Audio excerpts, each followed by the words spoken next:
What's going on, everybody, and welcome to another edition of the Links and Locks Best Bets podcast. I'm Jason Sobel from the Action Network. He is Ben Everill from the PGA Tour. And as always, as we do every week throughout the entire PGA Tour season, we will play 18 holes, making 18 bets, trying to figure out this week's American Express. Before we go any further, gotta tell you as a reminder, the Links and Locks podcast is proudly presented by Bet365, the world's favorite sportsbook brand. Sign up with promo code ACTION, ACTION, to get Bet365's exclusive sign-up offer in New Jersey and Colorado. Bet $1 on any game, get $200 for free. We're back on the mainland in your adopted home state of California this week. Palm Springs, not too close to you, Benny, but the American Express offers on a regular basis some big numbers that have won this event. 5 of the last 6 have been 50 to 1 or longer. One small problem with that: we've got 9 of the top 20 players in the world for some reason in a non-designated event showing up this week. I'm not complaining. I love it. Should be a great week. It's just a little strange, I think. Yeah, look, man, I'm gonna have to smash you early here. Not Palm Springs, the Coachella Valley, Palm Desert, etc. They get very particular about that out there. Oh, really? Okay. Yes, so it's a little further along than Palm Springs, obviously on the way out there. But yeah, the Coachella Valley where we hold this event. 3 courses, as you know, over the first 3 rounds, and then we head back to PGA West to finish it off, that stadium course there, which has a few similarities to another stadium course that you guys are probably used to seeing, that we will see later in the season. But you're right. I mean, look, this is a stacked field, and so it kind of throws a little bit of some history out the window, except for those big names that do return. And we've got a few guys that we've got question marks. We don't know exactly how they'll go. How will they go going to the 3 different courses? Will they get frustrated with the way things work?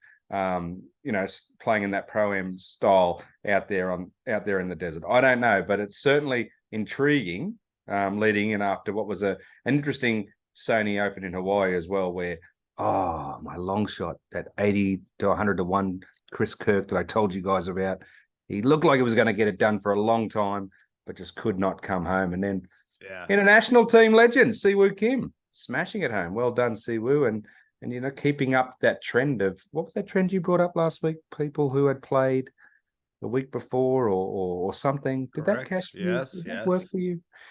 Yeah. I will get into a heartbreaker that I had last week. I'll mention it as we get to the back 9 of our selections. Look, I get it. We've got a lot of big names here. We could probably save everyone half an hour worth of time. There's a non-zero chance that we say, hey, all that money you're going to take on playing some bigger number outrights and a top 5 and a top 10 and all this, just put it all on Jon Rahm to win, and you might have a better chance than sprinkling it around on a whole bunch of other stuff. Jon Rahm is in the field. He is right around plus 650, which is the same price he was in a more top-heavy yet shortened field as far as the amount of players at the Century Tournament of Champions. Look, he's really, really good. A lot of this could be rendered null and void if Jon Rahm decides to go out and do what he did a few years ago at this event, which was play his best golf and go win the thing. So, like I said, it is a definite possibility that everything we say that is not Jon Rahm related over the next half an hour is rendered meaningless by Jon himself. That said, let's get into our picks. Playing 18 holes, making 18 bets.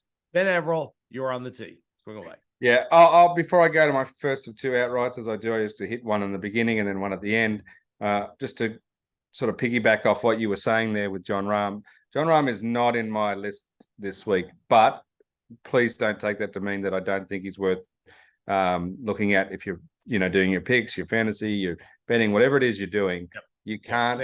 You cannot ignore Jon Rahm in some way. And at Kapalua, as I said, when he was this short, I said, let's throw him down for first round leader. That actually came off. I'm not necessarily throwing that out there too, because the 3 courses, I don't know. It's someone always goes really low. But look, you are going to need to have some sort of potential investment on Rahm at some point.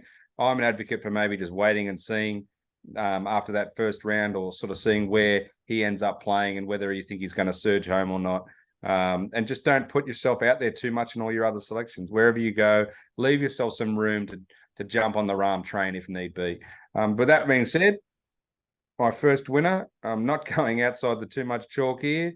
A guy who's threatened in the desert a few times, who both you and I have said we expect big things from after he had a huge finish towards the end of last year.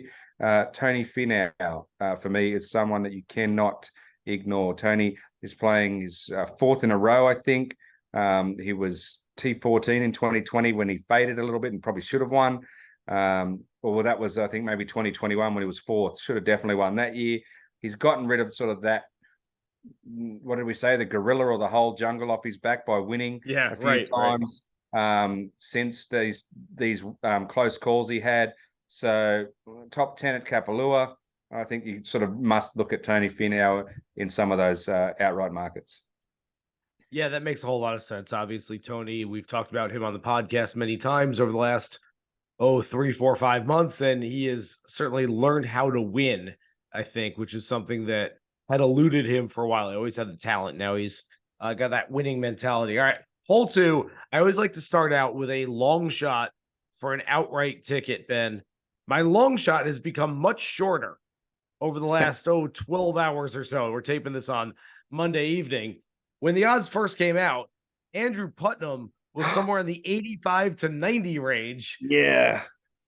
He has moved very, very quickly. Congratulations to anyone who woke up early, jumped on an Andrew Putnam ticket, and got in there, because he is now shortened to 50 to 1. So a lot of people were paying attention. Benny, I can tell you that even before his share of fourth place at the Sony Open this past weekend, he is a guy I'd been targeting. I wrote about him in my one and done preview column going into the year. I also was in a season-long fantasy draft with Rick Gaiman and a bunch of other industry folks about a week and a half ago. He was a mid-round pick for me, but I prefaced the pick by saying, I will take 2023 American Express champion Andrew Putnam. So I have been on him at this place since the beginning. Led the field in strokes gained putting at YLI last week.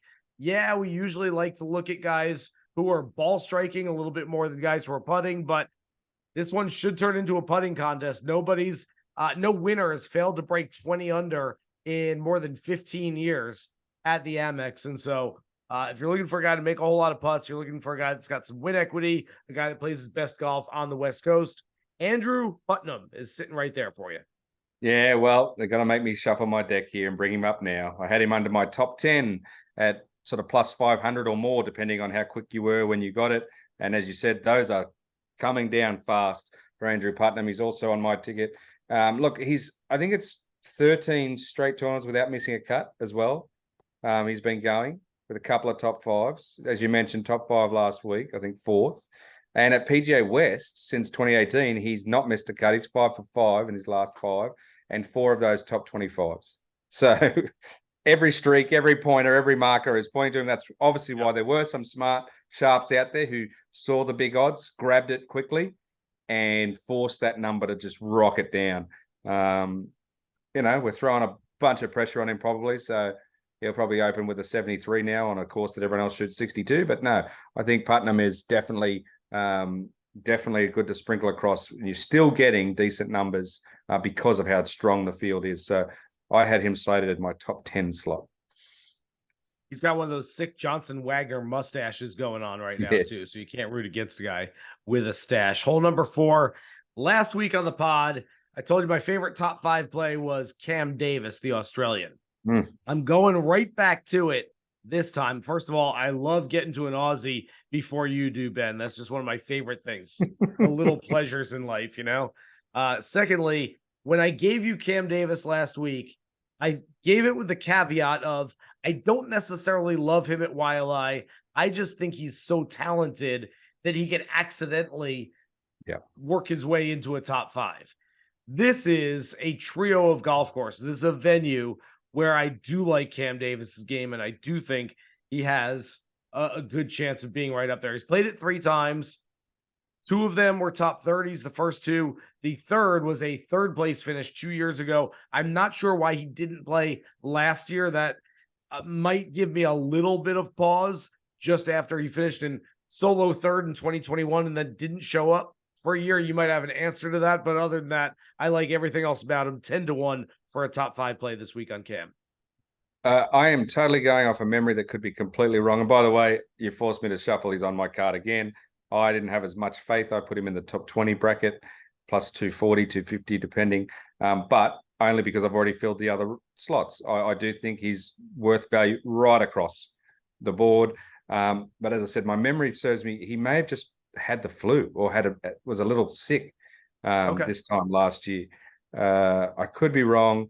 It also could have been to do with the way that the schedule panned out, and he was probably in some bigger events that he hadn't been in before, i.e. probably going to Genesis or probably going to whatever it was. But that T3 you spoke of, like, he had legitimately, could have won that as well. Like, he was in it, had a chance, never sort of up in front and didn't go backwards, but just was surging, putting pressure on. I remember I was riding him home, trying to get him there a couple of years ago. So he's on my ticket again, back to the well. Cam Davis, I have him in the top 20. All right. I like that. I'll get to the 6th hole. I'm going to shuffle my deck a little bit here too, just because I mentioned that I had 2 Aussies on my card. No. I mentioned one right there in Cam Davis.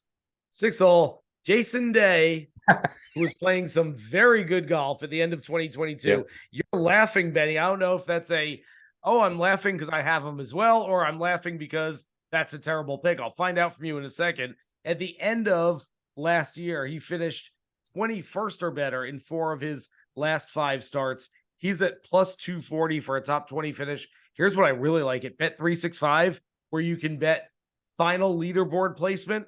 You can get him at 50th or better, minus 120. Jason Day, I get it. He's not the same Jason Day that was once number 1 in the world. This is what happens when you were number 1 in the world. Now you're outside the top 100. You have to go to different events that maybe you never envisioned yourself going to.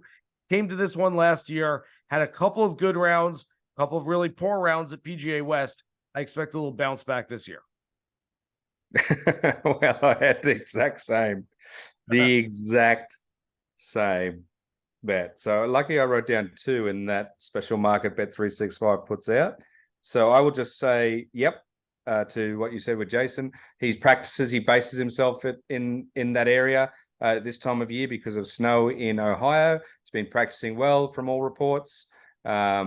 He never used to, in old days, even though he practiced there, he wouldn't play in this event, but he's switching it up. He wants to get a little bit of rust off before his very favored Torrey Pines, where I can, get ahead of the game. You guys know I'm going to throw him into my card at Torrey Pines, always do. But yeah, look, Willie pushed for a win this week. That's one of these events that it's hard to know if he'll do that just because of all the anomalies that can happen and how he can lose concentration, little sections or pieces. But when I saw that 50, whatever it was, top 50, was it 52? They wrote down here that I was like, well, surely he's got that in him with all the practice and sort of coming up. And as I said, apparently practicing the house down and striking the ball brilliantly. So, but I'll go to I'll use the same market because they're all minus 120. It's just what position they are, Bet365ers. And I saw that Tom Hoge was 38th or better you could get. And I think Tom Hoge will finish higher than 38th. Look, he was T6 and a couple of years back there, he was second in 2022 when there was a 54-hole cut. So surely. I mean, last week he had to do the whirlwind trip for the national championship from Kapalua to LA back to Waialae, so I don't take much in that. And he still was sort of potting around up there, making the cut with a good grind on Friday. So 38th or better, Tom Hoge, I think that's a good bet in that market. Yeah, if people are sitting here listening to these final leaderboard placement bets and thinking, yeah, well, of course he's going to finish better than that. Of course Day is going to finish better than 50th. Might just be a reason to get on Bet365 and play some of these. I really like the over-under leaderboard positions on there. All right, I'll get to the 8th hole. I'm sticking with your international teamers, Ben, and the guy that I really like to have a big year is Taylor Pendrith. Has not played in 2 months. The last time he teed it up was at the RSM Classic. He was 15th that week. He's had some time off. I'm hoping that Taylor Pendrith hasn't spent all his off time in his native Canada. I believe he's got a place in sunny Florida, I think, if I'm not mistaken. I remember him telling me that not that long ago. And so if that is indeed the case, I assume he's been playing golf, he's been outside, he's been ready to go, and he is all prepared for his 2023 debut. I will play Pendrith for a top 10 at plus 650. And Benny, this will be a popular one for me. I'll have a lot of Pendrith plays over the next 6, 7, 8 months. Yeah, look, again, he's another one that I remember penciling down immediately for Torrey Pines. I just thought, I bet he has a big week there, smashing the ball and keeping it in play. But I think you're right. I think he's like Cam Davis, and that we're going to see a breakout from the international team being part of that and have a very big year. So I can't go against you in that at all. All right, let me go to my long shot. I got 2 long shots, but one of them is sort of just like yours, has sort of come in. So I'll get to that one a bit more. But I'm going to throw another Aussie out there at you, totally on the bandwagon after last week. But Aaron Baddeley, who finished in the top 10 at Sony after getting in through qualifying, plus 1,800 for a top 10, plus 700 for a top 20. Bads is a form guy, and he's playing with house money, right? And he loves going out to those courses where you just got to make a bunch of putts and get low. He's been working pretty well with a new coach over the last sort of year or 6 months. Things have been going well. He said he took a lot of confidence out of Sony because he didn't necessarily think he was hitting the ball as well as he could going in, but then he was able to actually lock it in during the play, still get the ball in the hole, still score pretty well, and he thinks he's still got a lot of improvement in him. So the confidence of being able to score well, get a good result without necessarily feeling like he's hit his straps, that gives me confidence that Bads can sort of run the streak and keep going. Look, do I think he's going to win the tournament? Very unlikely, but the odds that he's showing across the board, it might even be 300 to 1 or something to win it and right down through. I think that he's a guy that you could have a little nibble here and there and maybe have some luck. I'm looking it up right now just because I knew I wasn't going to believe it. Aaron Baddeley is 41 years old. He turns 42 in 2 months. How's that for making you feel old? Jeez. Where's the time go? Him and I are the same age. And I remember when I was sitting there as a pimple-faced teen watching him win the Australian Open, and what was I doing with my life? I was, getting ready to maybe go to college to become a sports journalist. And here he was just already winning the Australian Open as a 17-year-old amateur. Sensational stuff. You know what he did admit this week too, which I found was sort of sobering and good to hear that him actually be honest about it. But he's, thought about, and he was asked whether he had achieved what he thought he should have, because he was the whiz kid. As I said, he won 2 Australian Opens in a row, got a special invite to the Masters back then as an amateur just because he won the Australian Open as an amateur back in those days. He's won 4 times on the PGA Tour, but he said, look, if you had given that to me back then, I would have told you to go jump, basically. That would not be good enough. And he thinks he still has more to give the game, and he knows that this is his time. So with all that good talk, another guy that, if he could find his way into Riviera, he's won there before. But yeah, he's going to need some sensational play the next few weeks. Yeah, I like that he's saying all the right things, Benny. Congratulations on now being a pimply-faced 41-year-old who's living out all of your dreams instead of what you were doing back at 17. So we make the turn. One more reminder that this Links and Locks podcast is proudly presented by Bet365, the world's favorite sportsbook brand. Sign up with promo code ACTION to get Bet365's exclusive sign-up offer in New Jersey and Colorado. $1 on any game, get $200 for free. We make the turn. We get to the 10th tee. I am on the tee, and Benny, it's time for a little story time. As you might recall, last week on the podcast, my first-round leader play for the Sony Open happened to be a young rookie named S.H. Kim. It looked at some stats. I found that in 8 tournaments so far this year, he posted scores of 68 or better in 5 of those opening rounds. I liked it. I liked the number. I think it was 80 to 1. Yeah. So I played S.H. Kim. Well, S.H. Kim was in the afternoon wave, and he was 5 under through 16 holes with 3 players in the clubhouse at 6 under, holding a share of the lead. Yes. Now he's towards the end of the afternoon wave. They get delayed for darkness. And so play is suspended. Come back on Friday morning. He's got to play the very difficult long par 3 17th hole. Comes away with it with a par. That's fine. Gets to the 18th hole, which is a birdie hole if we've ever seen it, and yielded a whole bunch of eagles last week as well. We need birdie for a 4-way chop of that first round lead. Eagle, we get it all by ourselves. All right, look at my chops. S.H. Kim, let's go get him. Drive, just a little right of the fairway. That's okay. Second shot, he missed the green to the left to the greenside bunker. Okay, not too bad though. Greenside bunker shot. Oh boy, it's got a chance. Ooh, doesn't make it for Eagle, but it winds up 5 feet from the hole. All right, here it is.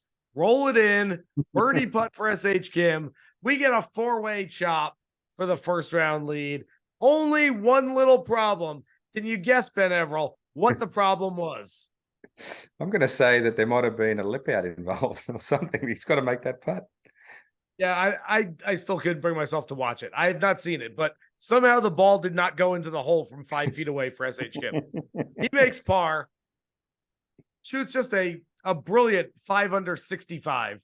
Only one shot back. Really no big deal other than ripping up all the S.H. Kim tickets that we've got on him. All right. All that said, let's get to my first round leader play for this week. And remember, 3 courses in the rotation. Your book should have 3 different first round leader options available. It should have PGA West, the Stadium course. It should have the Nicklaus Tournament course, and it should have La Quinta. If it doesn't, here's my tip. Go hammer the players who are at La Quinta, which is traditionally the easiest of the 3 courses, yields the lowest scoring average. If they split them up, well, we're just going to take the best guy available. And my first round leader play, based on whatever course he's on, because the tee times are not out yet. You know what, Benny? I'm a glutton for punishment. Give me S.H. Kim one more time. I love it. I love it. No, I do remember seeing him coming up the leaderboard late Thursday, and I couldn't remember what your pick was. I was like, did he pick him for the tournament, first round lead, whatever it was? And I had to go back.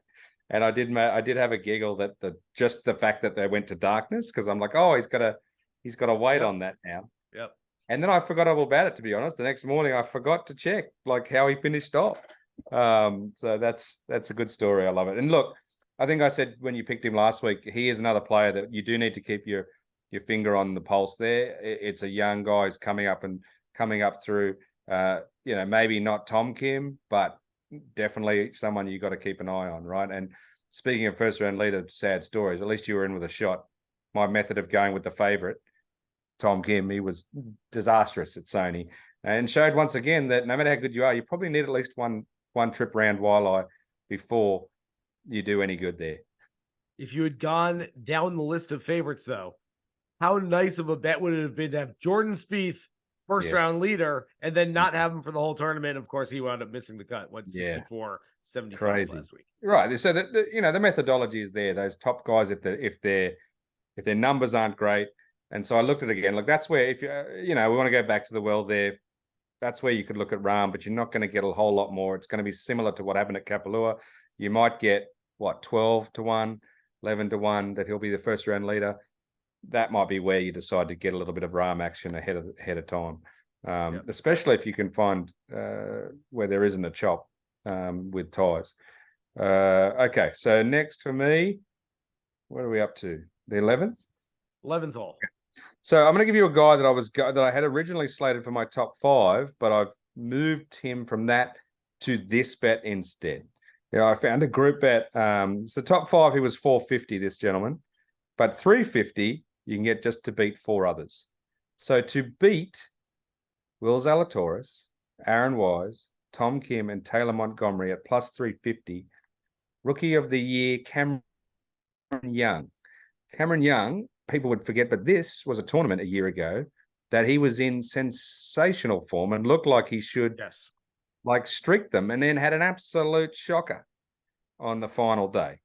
So it was a 77, I believe, T40 after sitting T5 right in the mix. Everyone was like, who is this young guy? He's going to fly here. And I was one of those like, wow, who is this guy? And then I lost faith, I must admit, a few weeks through that until I met him personally at Genesis a few weeks later and got to talk to him and found his backstory. But look, I think he's the type of guy that's out for redemption, honestly. As I said, I liked him for a top 5 at 450, but when I saw 350 to just beat 4 others, I'm looking at that. So if you find any groups or matchups that you take a fancy to with Cameron Young, keep an eye on him across all your markets. I like that a lot because, and I should have gotten into this earlier, for the most part, and I will have some John Rahm and maybe some Patrick Cantlay investment in DFS at the very least, but I just don't think that I'm going to be betting them in an event where we've seen so many long shot winners over the last handful of years. And so I'm essentially fading the top of the board, but the way to have some sort of small investment in some of these guys near the top is to play them in matchups against each other. Cam Young is absolutely a guy I would play. Some of those matchups, let's say like a Tom Kim, Xander Schauffele is a big fade for me. I cannot believe he's teeing it up this week after withdrawing with a back injury from Kapalua just less than 2 weeks ago. So that's one where I'll try to target him. But yeah, I do like that play. All right. I'm going to keep going down my list of props. On the 12th hole, I'm going to go with a top 30 bet. I like the top 30 bets. Not all books have them, but you can get Matthew NeSmith at plus 240. One of the game's better ball strikers. The one thing I really like about NeSmith, I think that as of a year, 2 years ago, Ben, he was sort of pigeonholed as one of these guys that only plays well on Southeastern Bermuda grass golf courses. Like he just he had his style and that was about it. What we saw from him in the fall part of the schedule is, okay, share of ninth place at the Sanderson Farms. Makes sense. That's his kind of golf course. Runner up at the Shriners out in Vegas. He'd played well there in the past, but that's still okay. We're branching out a little bit more. And the very next week, a share of ninth at the Zozo out in Japan, which is way off his radar. I love the fact that Matthew NeSmith's repertoire of golf courses where he can contend continues to get bigger and bigger. I'm being a little conservative here, but a top 30 at plus 240, I think is a nice play. I'm trying to find a reason to call you silly, but I got nothing there.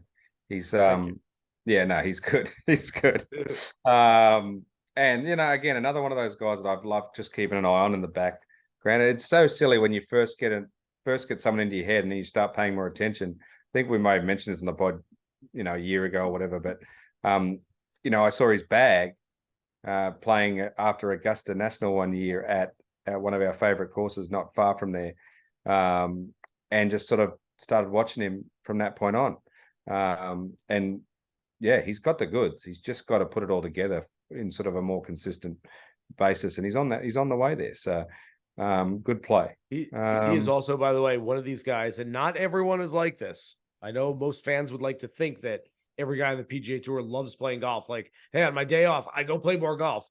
Matthew NeSmith is, though, that kind of guy. He loves playing golf, loves working at it, loves the grind. And so that's one of the reasons I also like him too.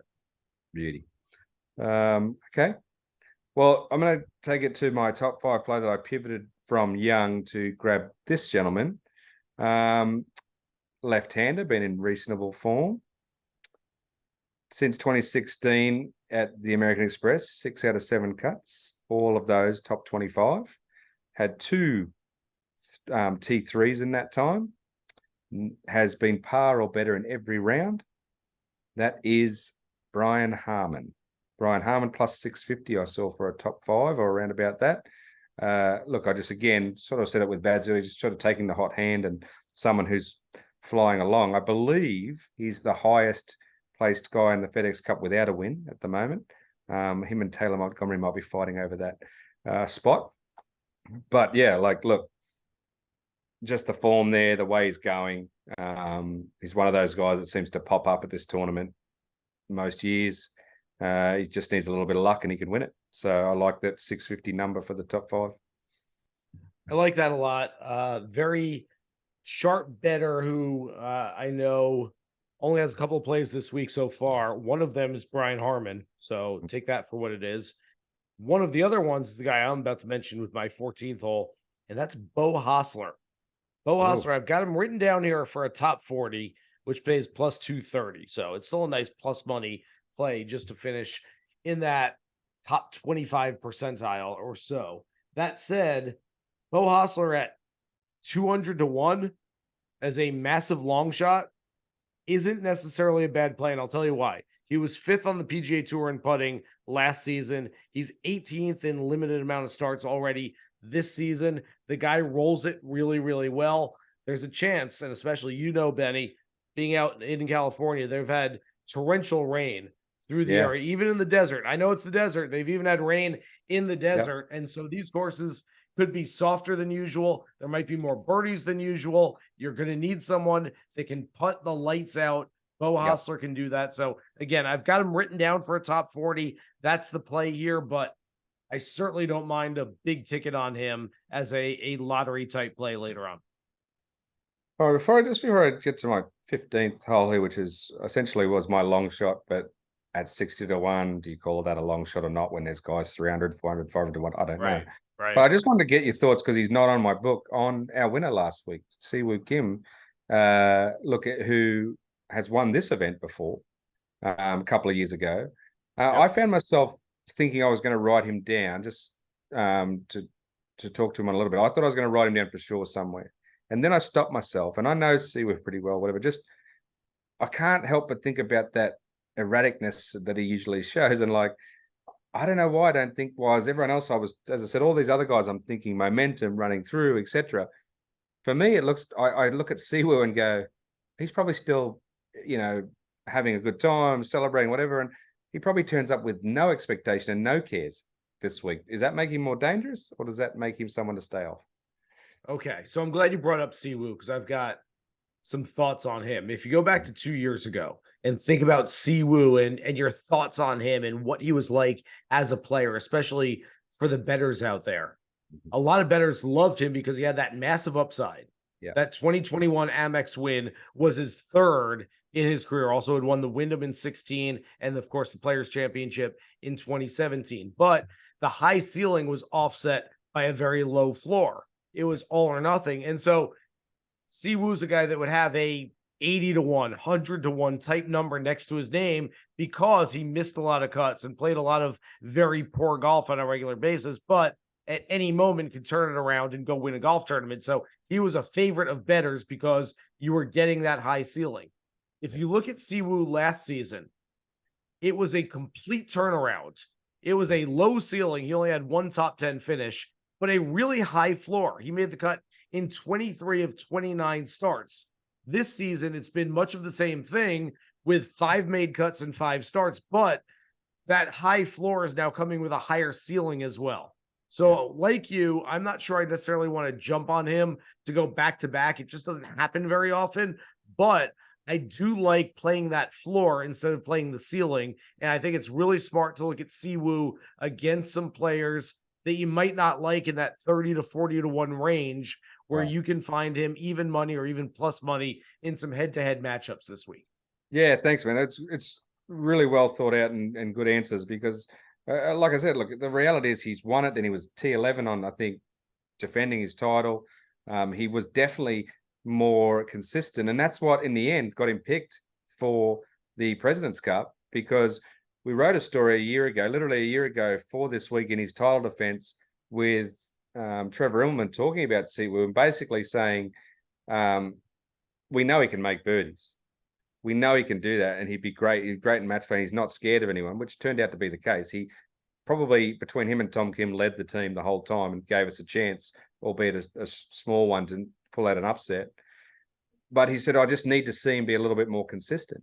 And that's what he did last year. He still showed the birdies in bunches, but he was able to put up a few results as well. And so maybe it's the maturing. He just got married. He just got everything else. So he's not on my board. I felt a little bit uneasy about it. I'm glad you've come through with the chat. There are spots to use him. Use with that what you will. Anyway, back on to hole 15 and my long shot. What are you thinking about our man Sahith Theegala at 60 to 1? I was saving him for a couple more holes. There you go. So that's what I think of him. Sahith Theegala. I think this is the exact type of course where we could get that breakout moment. And when he does, we've talked about this, when he gets that win, say goodbye to the 60s, the 70s, the 80s, the 50s to 1. That's it. He'll then sit into that slot where he'll be 22 to 1 starting every tournament. for at least a year. He had a good chance, apart from Cam Young just being brilliant all year last year, he would have been the rookie of the year, runner-up in that in my mind. He had a 62 at the Nicholas tournament course last year in this tournament. Finished, I think, 30th or somewhere around that much. But this was early in that season, remember, early in his rookie season. He's so much better now. Top sixes, he's had a few of those in recent times. I think that's a good long shot bet across the board. Sahith Theegala, 60-1. Benny, as you know, I always save my favorite outright play for the 18th hole, but I'm going to move it up to the 16th hole this time around because it is indeed Sahith Theegala. You're right on. Anywhere from 50-1 to 60-1 in most books right now. And look, I like targeting him on the West Coast. He's a California guy, putts better on the West Coast.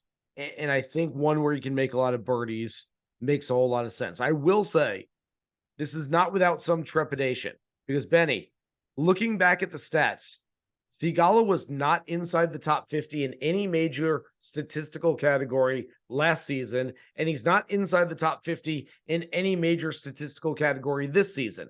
So why do we like him so much? This is the opposite of what I do on a regular basis. There are very few instances where I would tell you this, but I'm going with the eyeball test over the analytics. And I almost always go analytics in these situations, but Sahith has this intangible quality where he gets into contention and he's able to just play his best golf. And look, even the times he's gotten into contention, other than total strokes gained, which is essentially what it is, that's showing how far you are up the leaderboard.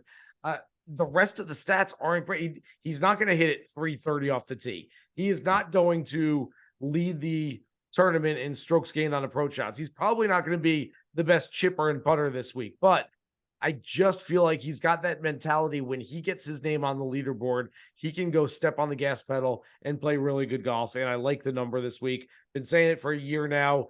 You're not going to get Theegala in tournaments like this at numbers like these for much longer. So take them while you can. Yeah. He's like Cameron Young, I keep coming back to him, but did last year. Cam Young kept popping up in the majors or in big events with other stars around. I see Theegala being that guy this year too. He might not win a designated event, but I guarantee you he'll be there when the whips are cracking in at least one or two of them. He will be the name that the non-golf fan every week who's tuning in goes, who's that guy? He will be that guy multiple times this year. I could see him being one shot off the lead after a round at the Masters, or whatever it is, something along those lines. I think he's going to put himself in contention quite a few times in big events. And I think before that happens, he's, as I said, that 50-1, 60-1, you ain't getting that once he makes that move. And this could be it. Yeah. All right, 17th hole. All right, so I'm going back to chalk for my favorite pick. I hate doing it. The odds aren't that great, but I just have a feeling this guy's got to win this tournament at some point, and that's Patrick Cantlay. He just keeps being boringly good in the desert out there and keeping himself in the mix. And, it's actually a surprise to me he hasn't won it 3 times out of 3 times playing it when he's had those chances. I tried to stick away from it, but he's just, reality is he's a machine, right? He was like 9th, 2nd, 9th, seemingly without trying. If he actually has a go, and he may this time have more of a go just because of the other guys in the field. That could be that little kicker that makes him really bite down for all 4 rounds. I believe, Ben, he has a chance to become number 1 in the world with a win this week. Well, there you go. So, which could be a little extra motivation for him. Yeah, a little extra motivation because he has a little chip on his shoulder, likes to play under that. Sort of a poor man Xander, his good friend, likes to play as an underdog and feel like people don't rate him. But I expect he'll do much better than his mate Xander this week and be in contention. So look, it's boring to say. The current number is not exciting. Maybe you wait for that first round, see if you want, but I think you can't ignore Patrick Cantlay in this tournament, at least until he doesn't finish in the top 10. It all makes a lot of sense. I wrote my column this week. I always give a safe DFS play, sort of a high-end play that should pay off. I said, look, the safest play on the board is the most expensive play on the board. It's Jon Rahm. If you want to get just a little bit contrarian and save a little bit of money, then your play is Patrick Cantlay, because I think he's, if not just as good as Rahm, it's a very, very close 1B to that. So let me ask you this real quick before you go to your last yeah. one. If you used that theory that you talked about in one and dones with Thomas in the Century, which was forget holding anyone back, I'm just going to hit the guy. Who would be your guy this week? Would it be Cantlay? Yes, probably. Or Finau maybe, right? Like, yeah, Cantlay. It's probably Cantlay for me. I like him better than Finau. If it's just hey, you know what? I'm burning whoever I want to burn.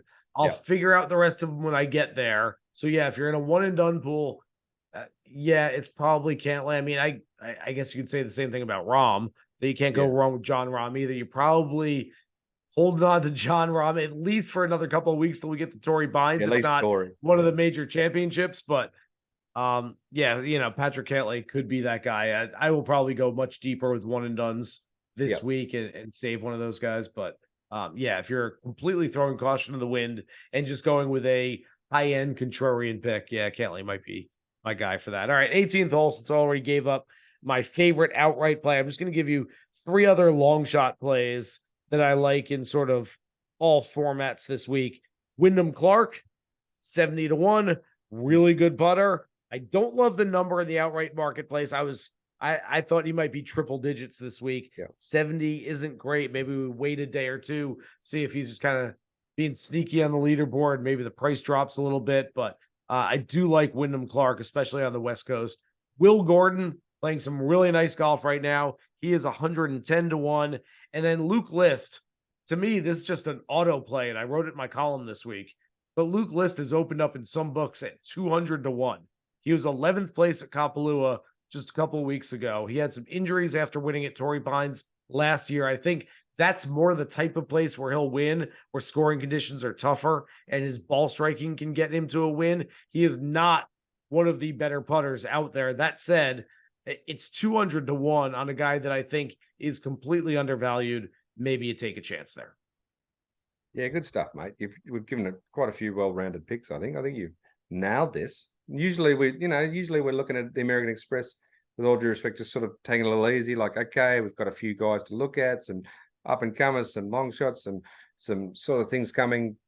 We've got 2 or 3 big guns, but this one's going to be intriguing, as we said from the out. Like, so many options, so many great players, but it still could end up being that long shot that you're not expecting coming through, because this is where we're heading with these designated events. Let's be honest, right? We're going to have some weeks that have a few more big players than others, but are those big players going to be giving it their 100%, or are they there giving it their 95, 90, looking forward to the week after, right? Like, these are the things we're going to feel out this season.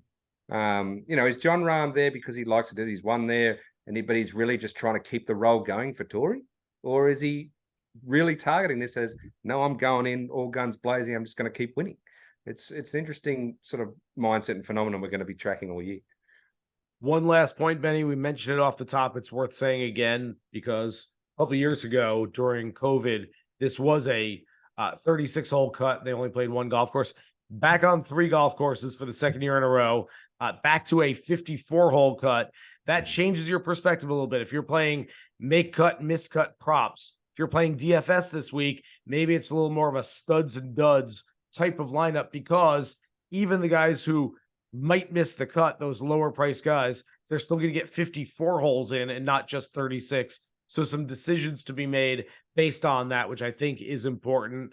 Remember, sorry, let me pick up here.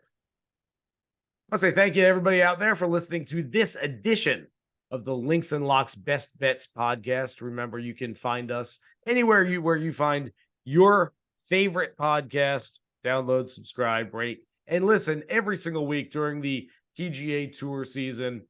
That's the Links and Locks Best Bets podcast, presented by Bet365, of course. For Ben Everill, I'm Jason Sobel. Good luck with all your bets for this week's American Express. Here's hoping you hit the green.